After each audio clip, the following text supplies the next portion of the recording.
आराध्य इष्टदेव शिशुअनंत विश्ववंद्य जगन्नाथ को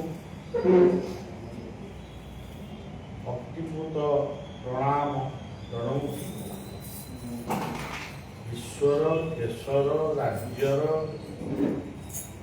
अनंत बड़िया सेवा संघर प्रति परिवार झील मानकर शिष्य शिष्या मानकर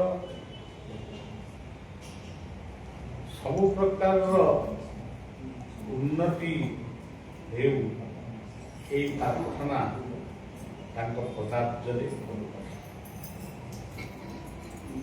भगवान बुद्धंक नाम रे एई सहरटी अवस्थित। बौद्ध जिला बोली ओडिशा रे यार सुनाम मध्य रही।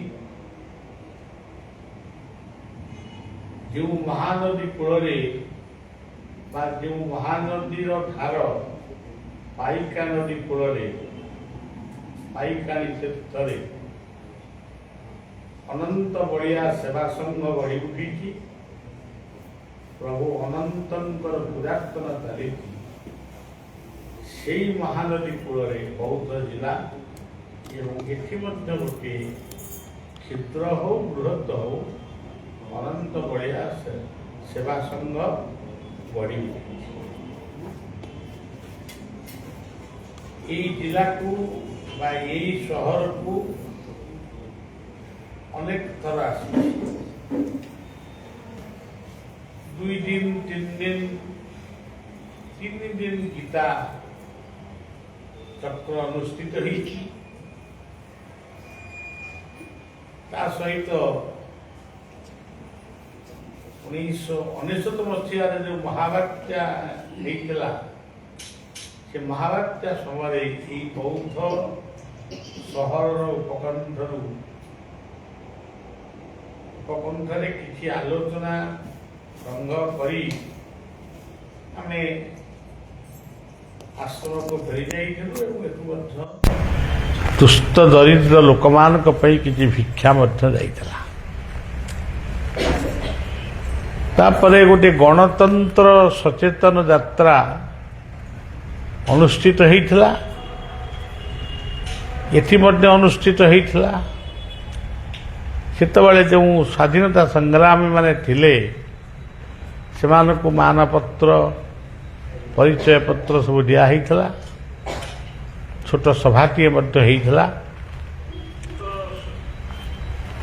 तापरे मझिरे मझिरे केतबेले केमिति बलिया ये जगह को आसे डाक बंगला रे रही मध्याह्न भोजन इत्यादि मध्याह्न विश्राम नहीं आमे फेरी जाऊ। एबे गोटे दीर्घ पथ अतिक्रम करी आमर कार्यक्रम चली। तारी भितरे बौद्ध जिलाटी बा बौद्ध सहरटी ऐतिहासिक सहरटी जितेबाला पड़ा सेतबेले आमे भाविलु टे रेढ़ाखोल दे आसिले आमे यही पहुँची जाई पारिबु। किंतु आमे नयागढ़ रे गोटे कार्यक्रम 2 दिन की आसे गोटे संध्या एवं परदिन भुवनेश्वर रे गोटे चंडी यज्ञ होता। यही सब कथा परे आमे गोटे छोट हो बड़ हो जी भी थांतु न थांतु आमर परिवार किछि अछंती आमे से माननकु टिके देखा करिबा पदे अधे कथबार्ता टिके हवा सुजोग दबा। तापरे आमे आसंता काली सोनपुरे मध्य संध्या सांझ अधिवेशन हबो। तापरे नल्ला रे हबो कोटिए संध्या। 3टी दिन भवानीपाटना सहर रे गोटे योग शिक्षा ठू आरंभ करी ओडिशार पश्चिमांचल भक्त मान को नहीं 3 दिनिया गोटे आलोचना चक्र अनुष्ठित हो।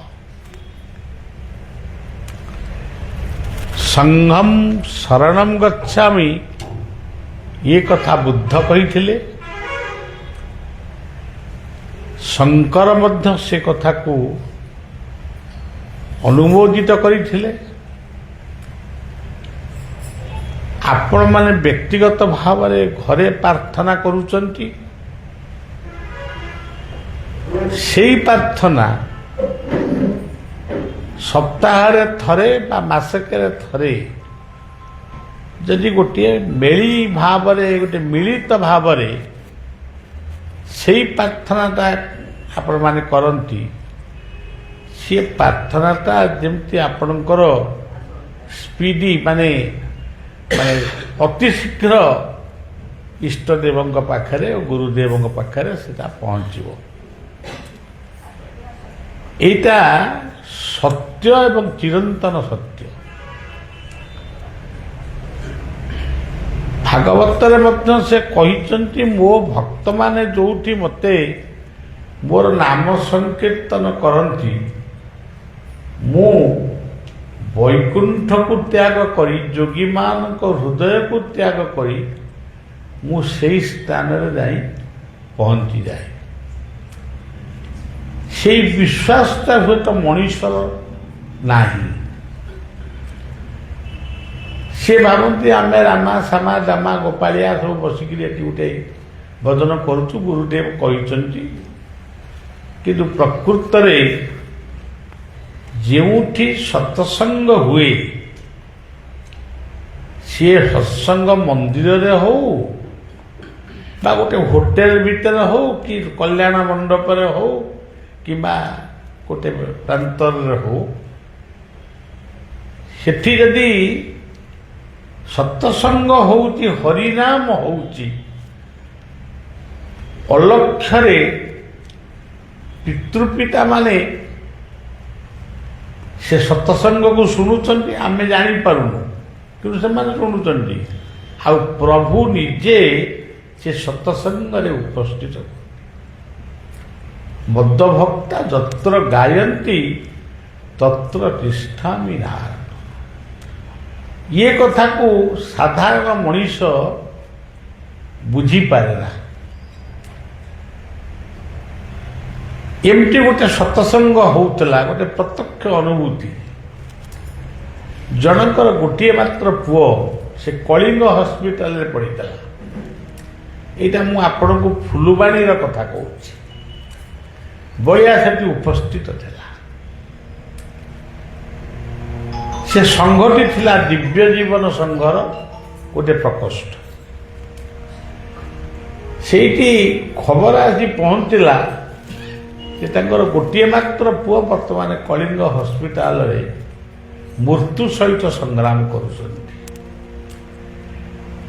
ସେଠାକାର ଯିଏ ପ୍ରେସିଡେଣ୍ଟ ଥିଲେ ବା ତାଙ୍କର ମୁଖ୍ୟ କର୍ମକର୍ତ୍ତା ଥିଲେ, ସେ ସାଙ୍ଗେ ସାଙ୍ଗେ ଗୋଟେ ପ୍ରାର୍ଥନା କରିବା ପାଇଁ ନିର୍ଦ୍ଦେଶ ଦେଲେ। ତ୍ରୟମ୍ବକଂ ଯଦାମହି ସୁଗନ୍ଧିଂ ପୁଷ୍ଟିବର୍ଦ୍ଧନଂ ଉର୍ବାରୁକମିବ ବନ୍ଦନାତ୍ ମୃତ୍ୟୁର୍ମୁକ୍ଷୀୟମାମ୍। ଇଏ ମନ୍ତ୍ରଟି ସେମାନେ 5 ଥର କି 7 ଥର ପଢ଼ିଲେ ଏବଂ ଓଡ଼ିଆ ଭାଷାରେ ସେମାନେ ଠାକୁରଙ୍କୁ ତାଙ୍କର ନିବେଦନ ଜଣାଇଲେ। ଜଣେ ପଢ଼ୁଥାନ୍ତି, ଆଉ ସମସ୍ତେ କହୁଥାନ୍ତି। ତାର 2 ଘଣ୍ଟା କିମ୍ବା 3 ଘଣ୍ଟା ପରେ ଖବର ଆସି ପହଞ୍ଚିଲା, ପିଲାଟି ସୁସ୍ଥ ହେଇଯାଇଛି। ପୁରା ସୁସ୍ଥ ହେଇନି, କିନ୍ତୁ ପିଲାର ଯେଉଁ ବିପଦ ଥିଲା, ସେ ବିପଦଟା ଆଉ ନାହିଁ। ବର୍ତ୍ତମାନ ସେ ଧୀରେ ଧୀରେ ଧୀରେ ଧୀରେ ଭଲ ହେଇଯିବ। ତେଣୁ ସଂଘ ଦ୍ୱାରା, ସଂଘ ମାଧ୍ୟମରେ ଯେଉଁମାନେ ପ୍ରାର୍ଥନା କରନ୍ତି ବା ଯେଉଁମାନେ ଭଗବାନଙ୍କର କୃପା ଲାଭ କରିବାକୁ ନିବେଦନ କରନ୍ତି, ସେମାନେ ନିଶ୍ଚିତ ଭାବରେ ତାକୁ ସେ ପ୍ରାପ୍ତ ହୁଅନ୍ତି। ମନେ କରାଯାଉ ଜଣେ ଜଜଙ୍କ ପାଖରେ ଆମର ମକଦ୍ଦମା ପଡ଼ିଛି, ମକଦ୍ଦମାରେ ଆମେ ପରାଜୟ ହେଇଗଲୁ, ଅର୍ଥାତ୍ ଜୟଟା ଆମର ହେଲାନି। ଆମେ ଜଜଙ୍କୁ ରାଗିବା ନା ଓକିଲଙ୍କୁ ରାଗିବା? କାହାକୁ ରାଗିବା? ଓକିଲ ଆମ ପାଇଁ ଯଥେଷ୍ଟ ଯୁକ୍ତି ଉପସ୍ଥାପନା କରିଛନ୍ତି, ଯିଏ ଜଜ୍ ସିଏ ଯଥେଷ୍ଟ ଭାବରେ ଚିନ୍ତା କରିଛନ୍ତି କାହାର ନ୍ୟାୟ ମୁଁ ଦେବି। ତେଣୁ ସବୁ କଥା ଯେ ଆମର ପୂର୍ଣ୍ଣ ହେବ ଏ କଥା ଯେଉଁମାନେ ଭାବନ୍ତି ସେମାନଙ୍କର ପାଣ୍ଡିତ୍ୟ ଅଭାବ ରହିଛି। ଗୀତାରେ ଅର୍ଜୁନଙ୍କୁ ସେ ମଧ୍ୟ ଭଗବାନ କୃଷ୍ଣ କହିଲେ ଅସତ୍ୟ ନାନ୍ୟ ସ୍ୱଚ୍ଛସ୍ତଂ ପ୍ରଜ୍ଞାବାଦସ୍ତ ଭାଷରେ ଗତାଶୁନା ଗତାଶୁଞ୍ଚ ନାନୁ ସ୍ୱଚତି ପଣ୍ଡିତା। ପଣ୍ଡିତ ମାନେ ଗୋଟେ ଜନ୍ମରେ ଆନନ୍ଦ ହେବା ଆଉ ମୃତ୍ୟୁରେ ଦୁଃଖ କରିବା ଏଇଟା ସେମାନେ କରନ୍ତି ନାହିଁ। ଯିଏ କରନ୍ତି ସେ ବି ଉତ୍ତମ ପଣ୍ଡିତ ନୁହନ୍ତି। ମୁଁ ଗୋଟେ ପ୍ରତ୍ୟକ୍ଷ ଅନୁଭୂତି ଆପଣମାନଙ୍କୁ କହୁଛି। କେନ୍ଦୁଝରର ଗୋଟେ କଥା, ତାଙ୍କର ଦୁଇଟି ପୁଅ, ଗୋଟିଏ ପୁଅ ଗାଁରେ ଅଛନ୍ତି, ମାନେ ଦେଓବନ୍ଧରେ ଅଛନ୍ତି ହେଡମାଷ୍ଟର,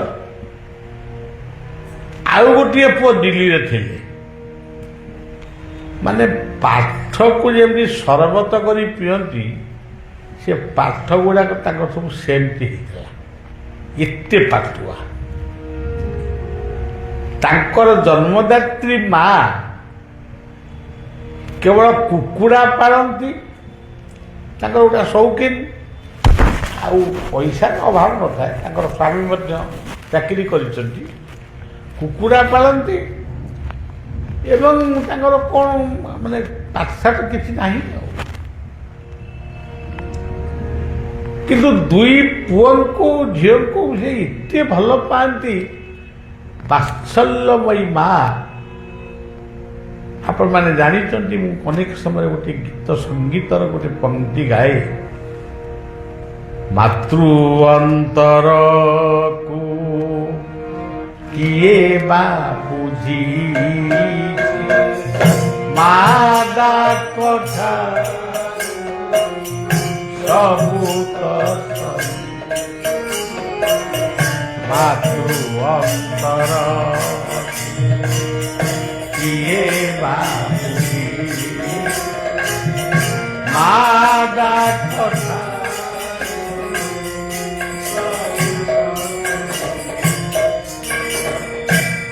ସେ ଦୁଇ ପୁଅଙ୍କୁ ବହୁତ ଭଲ ପାଉଥିଲେ। ଭଲ ପାଇବାଟା ଦେଖେଇ ହୁଏନି, ସେଟା ଗୋଟେ ଦୋକାନରେ କୋଉଠି ମିଳେନି, କୋଉଠି ବିକ୍ରି ବି ହୁଏନି। ତେଣୁ ଭଲ ପାଇବାଟା ଅନୁଭବ ହିଁ ସେ ଭଲ ପାଇବାକୁ ଅନୁଭବ କରେ।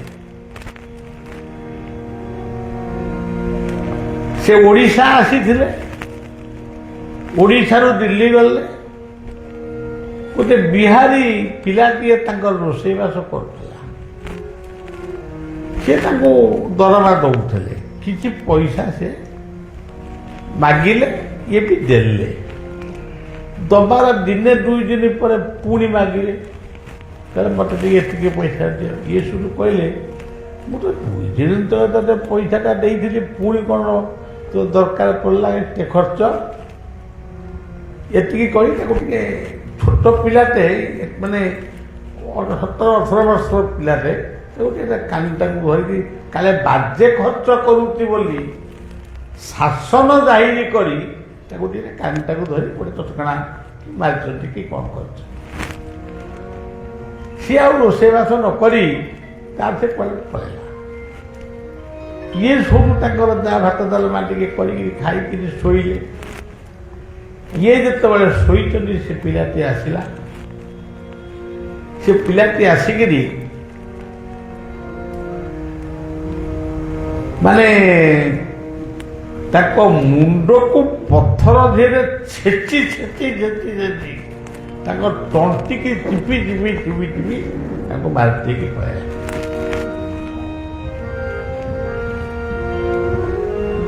ଭାଗବତର ଗୋଟେ କଥା ଅଛି, ଆମେ ତ ଏମିତି ମାରି ଦଉଛୁ, କିନ୍ତୁ ଭାଗବତ କହୁଛନ୍ତି ଯେ ଯାକୁ ମାରେ ସୁଖ ଭୋଳେ ସେ ତାକୁ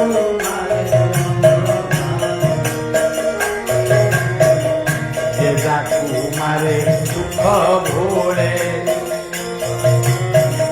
ସେ ତାକୁ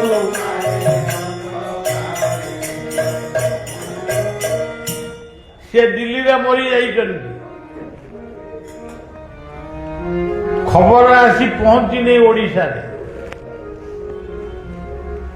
ତାଙ୍କର ସେଇ କୁକୁଡ଼ା ପାଳିଥିବା ମାଟି ସ୍ୱପ୍ନରେ ଦେଖୁଛନ୍ତି ତାଙ୍କ ପୁଅକୁ ଦିଲ୍ଲୀରେ କିଏ ମାରିଦେଇଛି। ଏବେ ବି ସେ ମା ବଞ୍ଚିଛନ୍ତି। ସିଏ ମନ ଦୁଃଖରେ କେବଳ କିଛି କାହାକୁ କହୁନାହାନ୍ତି, କିନ୍ତୁ ଖାଲି କହୁଛନ୍ତି ଗୋଟେ ଏମିତି ଅଲକ୍ଷଣା ଅଶୁଭ ସ୍ୱପ୍ନ କାହିଁକି ମୋ ପୁଅ ପାଇଁ ଦେଖିଲି। ଖବର ଆସି ପହଞ୍ଚିଲା ତମର ଭାଇ ବର୍ଡର ହେଇଯାଇଛନ୍ତି, ତୁମେ ଶୀଘ୍ର ଆସିକି ତମ ଡେଡ୍ ବଡି ଦିଅ।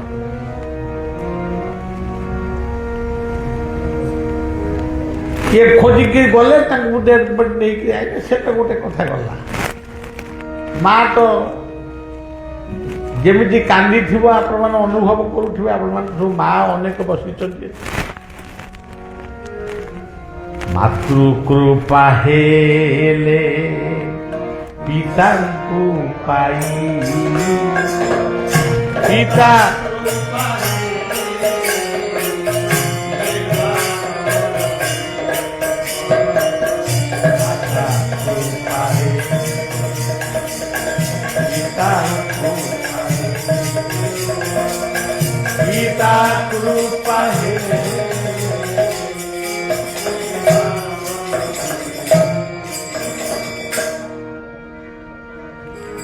ଭାଇ ମରି ଯାଇ ଗଲେ, ସୁଦିବାଦୀ ସଇଲା, କିନ୍ତୁ ମାର ଅନ୍ତରରୁ ସେ ଅଲିଭା ସ୍ମୃତି କେବେ ଲିଭୁନି, ତାଙ୍କ ଆଖିରୁ ଲୁହ କେବେ ଶୁଖୁନି।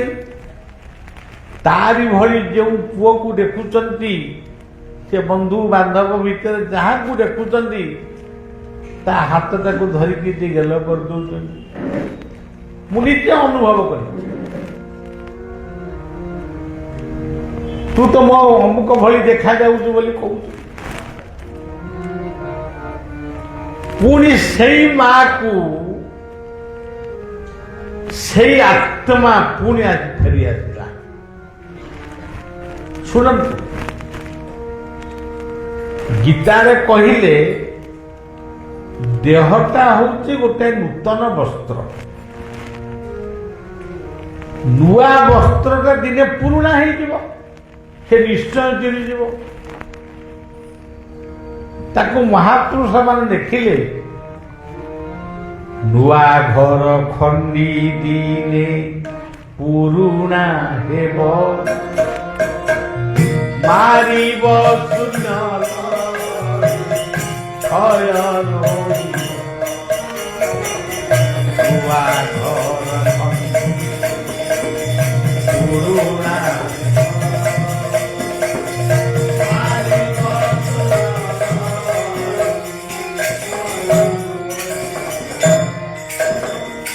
ଗୀତା ମଧ୍ୟ ସ୍ପଷ୍ଟ କହିଲେ ବାସାଂସି ଜିନ୍ନାନି ଯଥା ବିହାୟ ନବାନି ଗୁନ୍ନାତି ନରୋ ପରାଣି ତଥା ଶରୀରାଣି ବିହାୟ ଜିନ୍ନା ନାନ୍ୟାତି ସନ୍ଧା ନବାନି ଦେହେ। ଶରୀରଟା ନିଶ୍ଚୟ ମରିବ। ତାପରେ ପୁଣି କହିଲେ ଆତ୍ମା ମରିବ ନାହିଁ। ନୈନଂ ଛିନ୍ଦନ୍ତି ଶସ୍ତ୍ରାଣି ନୈନଂ ଦହତି ପାବକ न चैनं क्रीडयन्त्यावो न शोषयति प्रहलाद को बापा हिरण्यकश्यप जल फिंगिदेले मले पर्वत को फोपाड़ी देले मले निआरे पकईदेले मले कारण सी थे आत्मा आत्मा को चिंतन करुले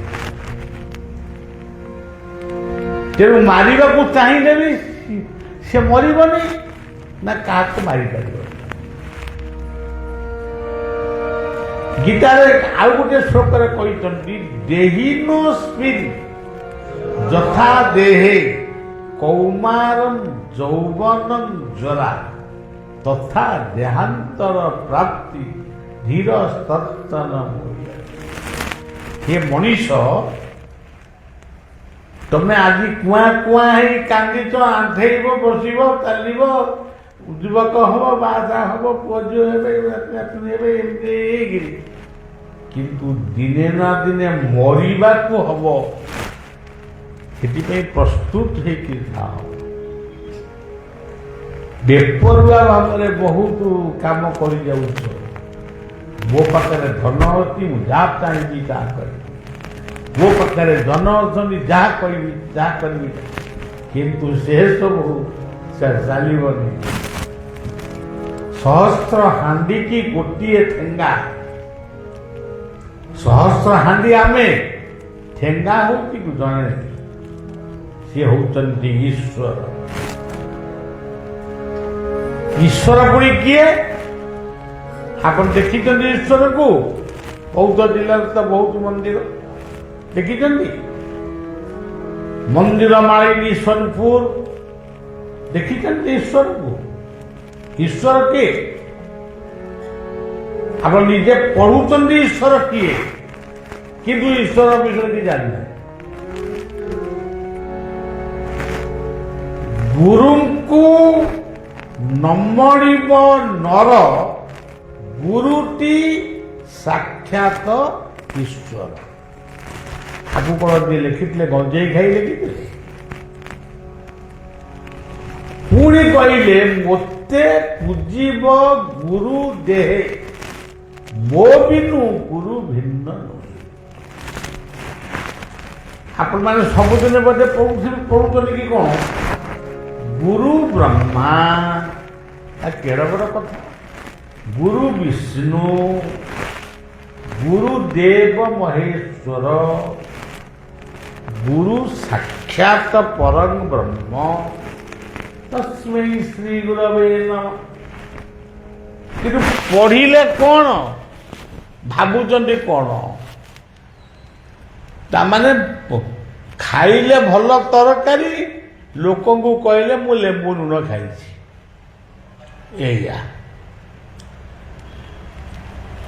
तेणु सज्जन मु कहीं कथा कहूँ आपण घरे गुरु अच्छा सी हूँ पिता माता प्रथम गुरु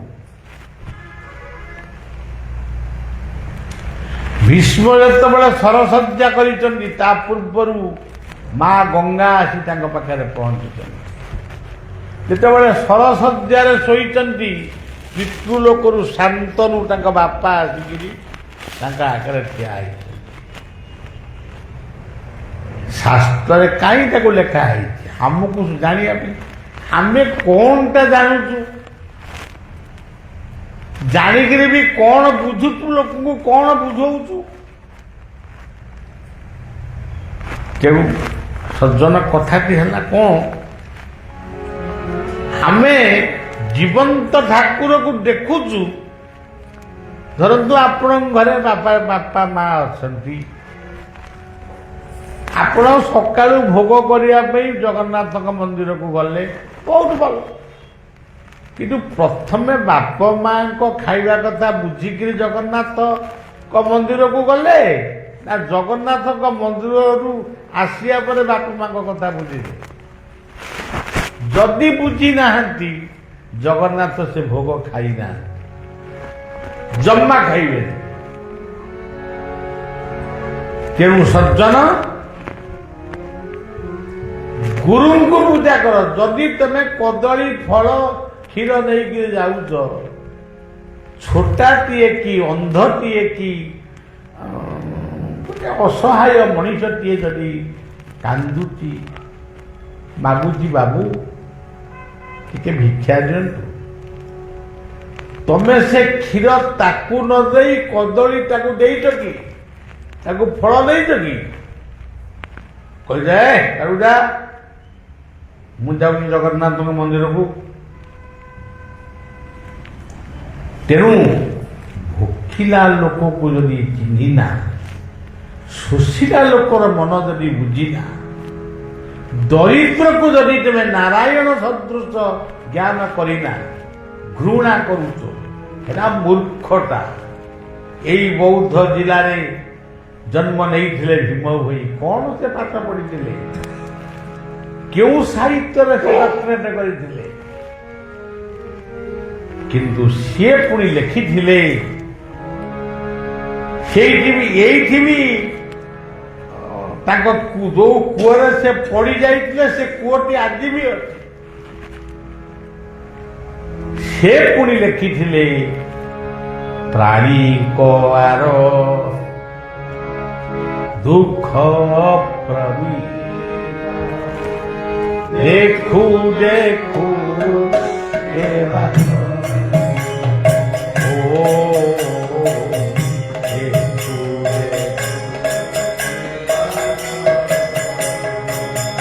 ମୋ ଜୀବନ নরকে পড়ি, ও জীবন নরকে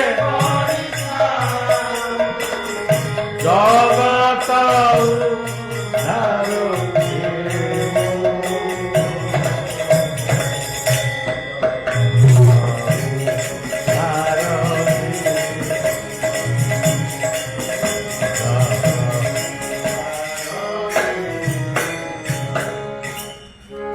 এই পশ্চিম ওড়িশার পশ্চিমাঞ্চলে গঙ্গাধর মেহেরঙ্কর জন্ম, ভীম ভয়ঙ্কর জন্ম। কোন আমি শিখিছে? আজ বণরে হরিণ নাহাନ୍ତି, বারহা ବି କମିଲେଣି, ହାତୀ ଯଦିଓ ଅଛନ୍ତି ସିଏ ଅସହାୟ, ମାଙ୍କଡ଼ ପଲେ ଖଣ୍ଡେ ବଞ୍ଚିଛନ୍ତି, କୁକୁର ପଲେ ବଞ୍ଚିଛନ୍ତି, ବିଲୁଆର ଡାକ ଶୁଭୁ ନେଇ, କାଉ କୋଇଲିର ନାଦ ଶୁଭୁ ନେଇ, ଏସବୁ କୁଆଡ଼େ ଗଲେ? ମଣିଷ ସବୁ ଖାଇକିରି ଝୋଳ କରିକି ତାକୁ ହଜମ କରିଦିଏ। ତେଣୁ ଆମକୁ କଷ୍ଟ ଭୋଗିବାକୁ ହବ। ଆମେ ଭୁଲ କରିଛୁ, ଦଣ୍ଡ ପାଇବୁ। ସେଇ କଥା ମୁଁ କହୁଛି। ପୁଅ ହେଉ ଛୋଟା କୁଜା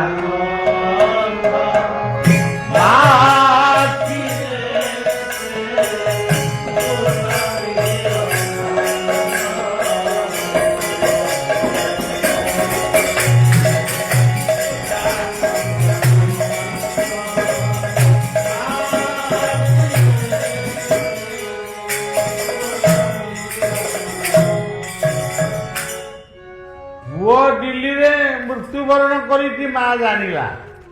ତା ପୂର୍ବରୁ ଯୋଉ କଥା ମୁଁ କହୁଥିଲି, ମା କାନ୍ଦୁଛି, ଆଖିରୁ ଲୁହ ଝରୁଛି, ଯାହାକୁ ମାନେ ତାକୁ ପୁଅ ବୋଲି କୁଣ୍ଢଉଛି, ଆଲିଙ୍ଗନ କରୁଛି। ଦିନେ ଆତ୍ମା ଫେରି ଆସିଲା।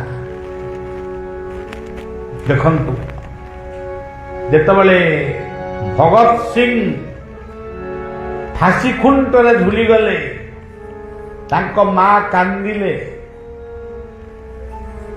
ଗୋଟିଏ ବୋଲି ପୁଅ ଖୁଦିରାମ ଯେତେବେଳେ ଫାଶୀ ଖୁଣ୍ଟରେ ଝୁଲିଲେ, ତାଙ୍କ ମା କାନ୍ଦିଲେ। ତୁ ଫାଶୀ ଖୁଣ୍ଟରେ ଝୁଲିବୁ, ମୁଁ କେମିତି ବଞ୍ଚିବି ମା ପୁଅ?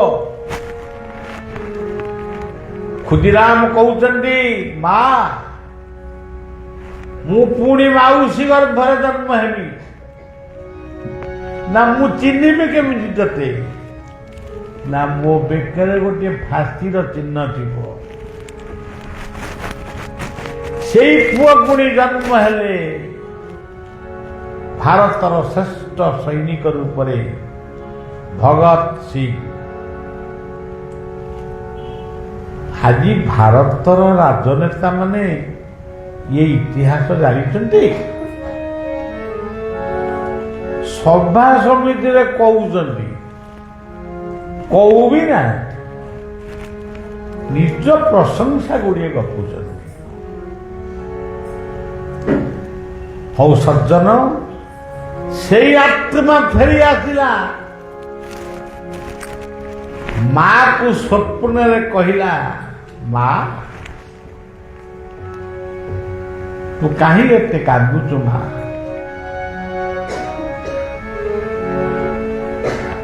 मु वर्तमान जन्म है सारे माँ पचारुची कोठी जन्म होइछु?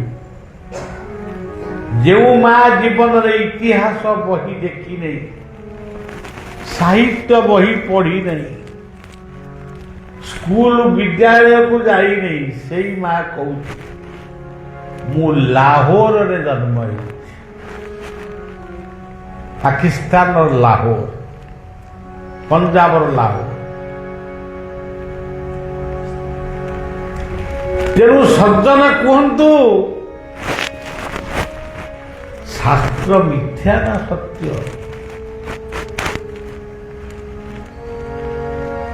जदि यहाँ सत्य ताले भूल बाटे कहीं जाऊँगी?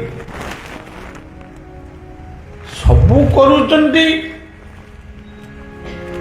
संघ को आसवा कि संज सकाळे टिके तांको ना धरिबा आकु भूली जाउछन। जिए आमको मुक्ति दब, मोक्ष दब, शांति दब, परपारी दब, ताकु लाहौर रे जन्म देले आमको कोठी देबे? आमे कोठी विषय जानिछु? पुनरपि जनमं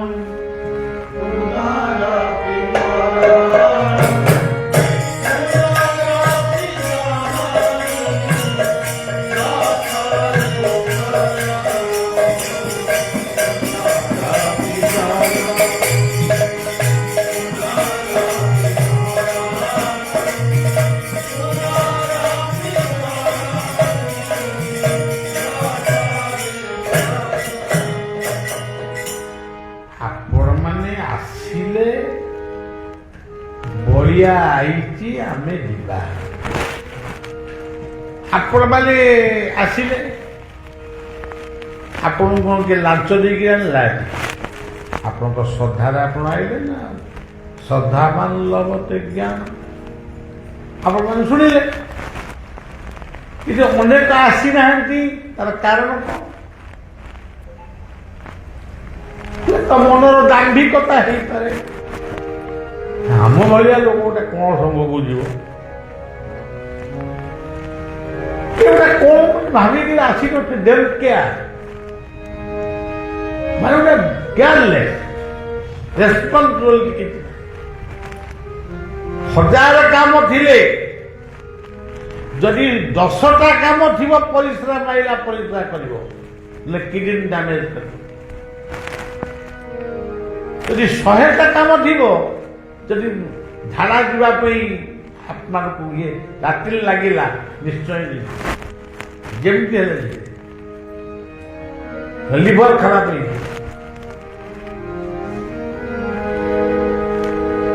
जदि 100 काम थाए तीर्थ दर्शन सुजोग जदि मिले, देव दर्शन सुजोग मिले, ताकू निश्चित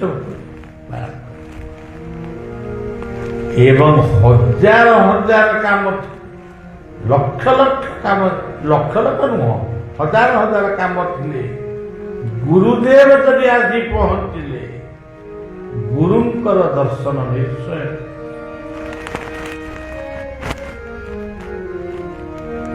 ଶାନ୍ତିର ଦର୍ଶନ ଗୁରୁ ଦର୍ଶନ ପ୍ରେମମୟ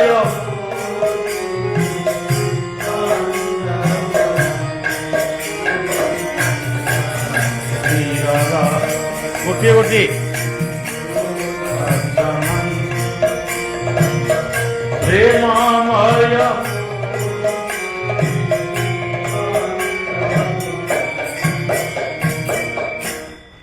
ଆଉ ଗୋଟେ ଧୁନ ଅଛି ଗୁରୁ କୃପା ହି କେବଲମ୍ ଗୁରୁ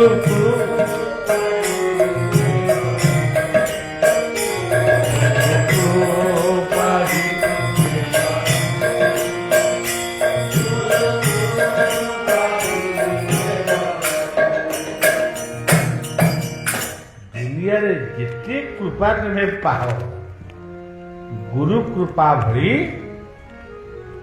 ଆଉ କିଛି ଦୁନିଆରେ ମୂଲ୍ୟବାନ କିଛି ନାହିଁ। ପଢୁଛନ୍ତି ଆଜିର ଓଡ଼ିଶାର ପ୍ରତିଟି ଘରେ ଘରେ ପଢୁଛନ୍ତି ସେ ଗୀତଟି ହେ ଗୁରୁ ତୁ ମଙ୍ଗଳମୟ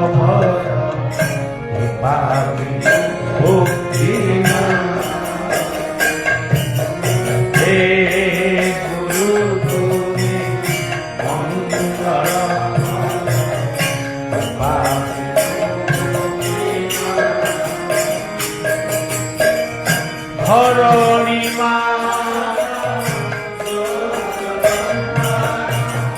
ধরণী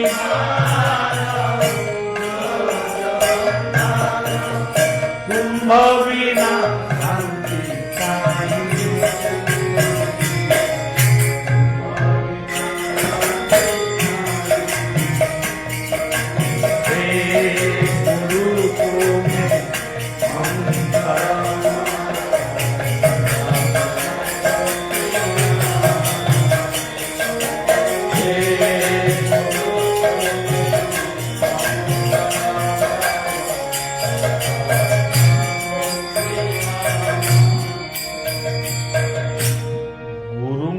ଦର୍ଶନକୁ ଆସିଲେ ତ ଗୁରୁଙ୍କ କଥା ପଦେ ଶୁଣିବ ମନ୍ତ୍ର ମୂଳଂ ଗୁରୁର୍ ବାକ୍ୟ ଜମା ନ ଆସିବ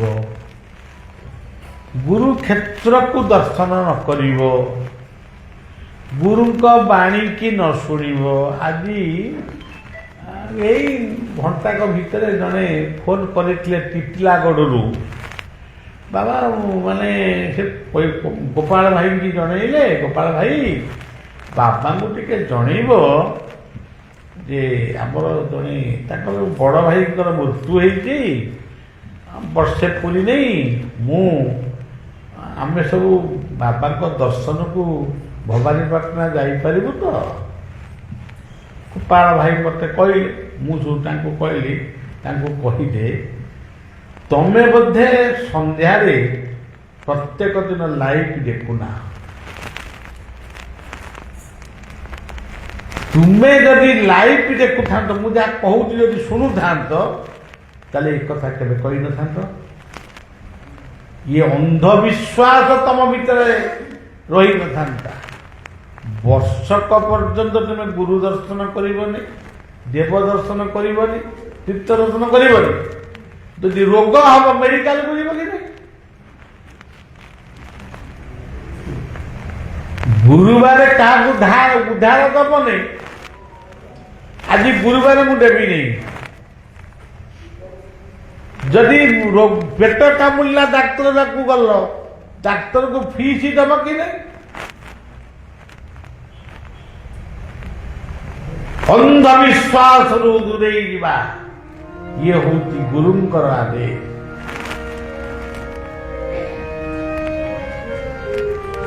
ତେଣୁ ଏକଥା କେମିତି ଆପଣ ଜାଣିବେ? ଯଦି ସଂଘକୁ ନ ଆସିବେ ସଂଘରେ ନ ବସିବେ କେମିତି ଜାଣିବେ?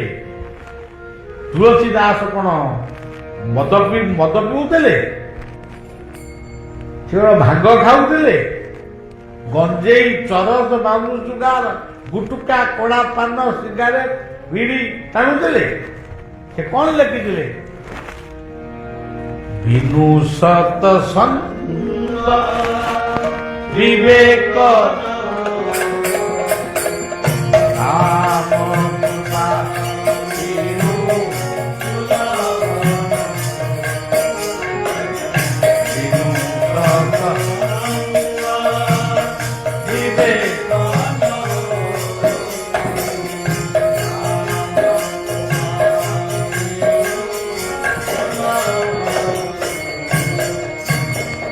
हे राम पुरुषोत्तम नरहरि नारायण केशव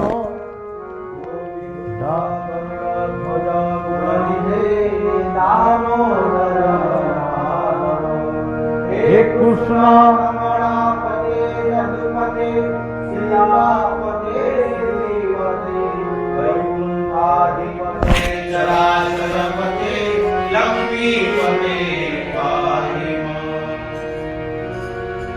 जय गुरु जय गुरु जय गुरु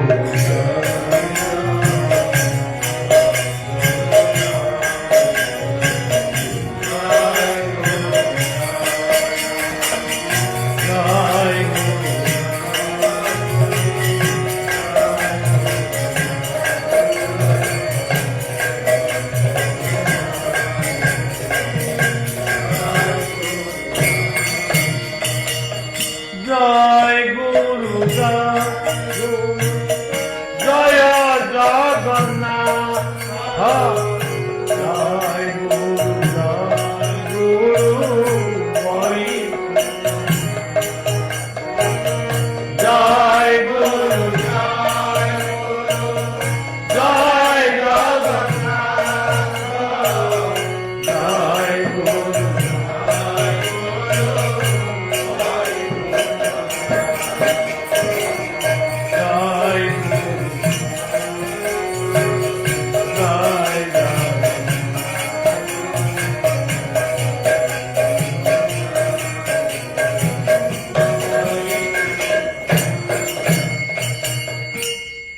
सज्जन किछि नहीं संध्या 6टा है कि 6:30 है बजार में बुलुच डाक्तरखाना अच्छ सालाइन लगी किंतु जोटी भी थाओ खाली जय गुरु शब्दटा कहवाई कौन तुम जीव एमती दरज हो जाऊँ खाली जय गुरु कहना गुरु मंत्र मत शोला बेलू पड़ो खाली जय गुरु कहना से हो तेणु सज्जन ये सब किछि होने कहूनी होने आ कौन करवा आमको सब ठाकुर पठे जहाँ सब लोक बुझे आम बुझे बुझे बुझे बुझे बुझे नंडा है से आम बुझे सुझे कि आम पेड़ी पुतला रांधिकी आम घर को जी तुम ऊपर बाँ कर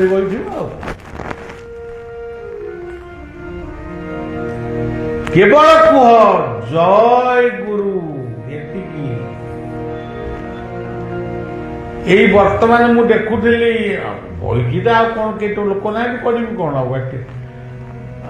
टीवी देखुली कौन है पॉलिटिकल सर्कस आज आपण मैंने खोलिकी देखिए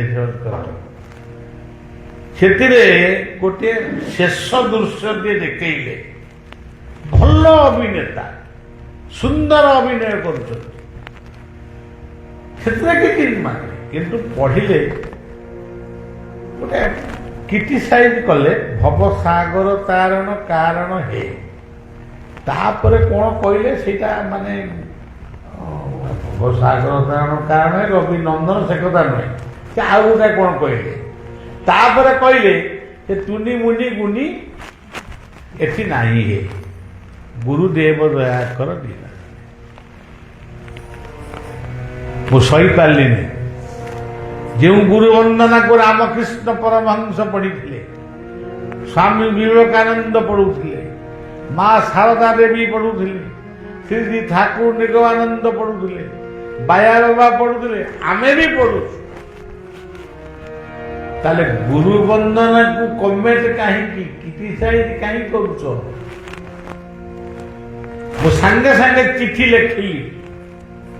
ଲେଖିନି, ଲେଖିବାକୁ ଅଫିସକି ଫୋନ କଲି, ପତ୍ର ଦିଅ, ଏଭଳି କଥା ନ କୁହନ୍ତୁ, ମାନେ ଅନନ୍ତ ବଳିଆ ଟ୍ରଷ୍ଟ ଆଇନର ଆଶ୍ରୟ ନେବ। କାହିଁକି ଗୁରୁ ବନ୍ଦନାକୁ ତୁମେ ବିକୃତ କର? ପୁଣି ଭାବିଲି କାହିଁ କହିବାନି, ଆଇନର ଆଶ୍ରୟ କଥା କହିବାନି। ବାବୁ ଆଉ କହିବନି, ଖାଲି ଲେଖିଦେବ, ତାକୁ ଟିକେ କ'ଣ ସୁପରାମର୍ଶ ଦିଅନ୍ତୁ। ତେଣୁ ସଜ୍ଜନ ଇଚ୍ଛନ୍ତି ଦାମ୍ଭିକେ ରଖିବାକୁ ହାତେ ସମସ୍ତ ଭାଗ୍ୟ ଦୋଇ ନିଜ ଭାଗ୍ୟ କାଳ କଥା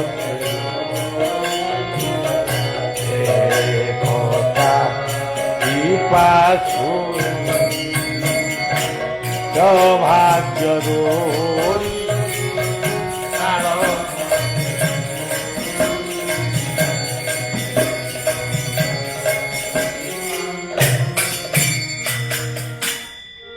ଆଜି ଆମେ କହୁଛୁ ଏମିତି ହେଇଗଲା ସେମିତି ହେଇଗଲା, ସେଥିପାଇଁ ଆମେ ସବୁ ଦାୟୀ। ଆଚ୍ଛା ମା ମାନେ, ମୋର ବାବୁ ମାନେ, ଯେତିକି ଆଇଛ ଭାରି ଖୁସି। ତମ ପାଇଁ ସ୍ପେଶାଲ ପ୍ରାର୍ଥନା ନିଶ୍ଚୟ କରିବି। ଏଠି ମଧ୍ୟ ବର୍ତ୍ତମାନ କରୁଛି। ବେଶୀ ଲୋକ ହେଲେ କହିବା, ନହେଲେ କହିବାନି। ଏଇଠି ସଭାଟିଏ ହଉଛି, ଏଇ ହୋଟେଲ ପ୍ରାଙ୍ଗଣରେ ହଉଛି, କିନ୍ତୁ ଆପଣ ଭାବୁଛନ୍ତି କି ଏତିକି ଲୋକ ଶୁଣୁଛନ୍ତି? ବର୍ତ୍ତମାନ ପୃଥିବୀର ଯେକୌଣସି ଦେଶରେ, ଭାରତର ଯେକୌଣସି ରାଜ୍ୟର ଯେକୌଣସି ସହରରେ ବଳିଆକୁ ଯେଉଁମାନେ ଭଲ ପାଆନ୍ତି, ସେ ବର୍ତ୍ତମାନ ଦେଖୁଛନ୍ତି, ସେ ଶୁଣୁଛନ୍ତି। ସାଙ୍ଗେ ସାଙ୍ଗେ ଯଦି ଭଲ ଲାଗିଲା, ସାଙ୍ଗେ ସାଙ୍ଗେ ସେମାନେ ଜଣାଉଛନ୍ତି, ପ୍ରଣାମ ଜଣାଉଛନ୍ତି ଏବଂ ବାବାଙ୍କର ଏ କଥା ଆମକୁ ଅତ୍ୟନ୍ତ ହୃଦୟସ୍ପର୍ଶୀ ହେଇଛି ବୋଲି କହିଛନ୍ତି। ତେଣୁ ଆପଣ ଭାବନ୍ତୁନି ଯେ ବାବା ଆଇଲେ, ଏତିକି ଲୋକ ଆଇଲେ, ଚେୟାର ଗୁଡ଼ାକ ଫାଙ୍କା ରହିଲା। ସେ ଚେୟାରରେ ବଳିଆ ନାହିଁ, କେୟାରରେ ବଳିଆ ଅଛି। ଚେୟାରଟା ଆଜି ଅଛି, କାଲି ରହିବନି। କିନ୍ତୁ ଆପଣମାନଙ୍କ ପାଇଁ ଯେଉଁ ଦାୟିତ୍ୱ ବଳିଆ ନେଇଛି, ସେ ଦାୟିତ୍ୱକୁ ନିଶ୍ଚୟ ସୁଚାରୁ ଭାବରେ ମୁଁ ପ୍ରତ୍ୟେକ ଦିନ ପାଳନ କରେ। ଏବେ ତ ଟାଇମ୍ କରିଦେଇଛି, 1 ଘଣ୍ଟା 1.5 ଘଣ୍ଟା, 6ଟା ପରେ ମୁଁ ଧ୍ୟାନ, ଆସନ, ପ୍ରାଣାୟାମ କରି ମୋ ପରିବାର ପାଇଁ, ମୋ ପରିବାର କହିଲେ ମୋ ବାପା ଭାଇ ନୁହନ୍ତି, ମୋ ବାପା ଭାଇ ବି ତା ଭିତରେ ଅଛନ୍ତି, କିନ୍ତୁ ଆପଣମାନେ ହେଉଛନ୍ତି ମୋ ପରିବାର। ମୁଁ ସେଇ ପରିବାରଙ୍କ ପାଇଁ ପ୍ରାର୍ଥନା କରିବି। ତେଣୁ ସଜ୍ଜନ, ବେଶୀ କହି ବେଶୀ ସମୟ ନଷ୍ଟ କରିବାକୁ ଚାହୁଁନି, କିନ୍ତୁ ସଂଘକୁ ରକ୍ଷା କରନ୍ତୁ। ଖୁବ୍ ଶୀଘ୍ର ପୁଣି ଗୋଟେ କାର୍ଯ୍ୟକ୍ରମ କରିବା, ଏଇଠି କରିବା। କେମିତି ନ ଆସିବେ ଲୋକ, ଆମେ ଭକ୍ତମାନେ ଆସିବେନି, ଆପଣମାନେ ବି ଦେଖିବେ। ବଳିଆର କଥା ଶୁଣିବା ପାଇଁ ଲୋକ ପାଗଳ। କାଲି ନୟାଗଡ଼ର ପ୍ରୋଗ୍ରାମ ଯିଏ ଶୁଣିଥିବେ, ଲୋକମାନଙ୍କର ଆଖିରେ ଅଶ୍ରୁ ବୃଷ୍ଟି ହେଇଛି। ନୟାଗଡ଼ର ଇତିହାସ କହୁଥିଲି। ଆଜି ବୌଦ୍ଧ ଜିଲ୍ଲାରେ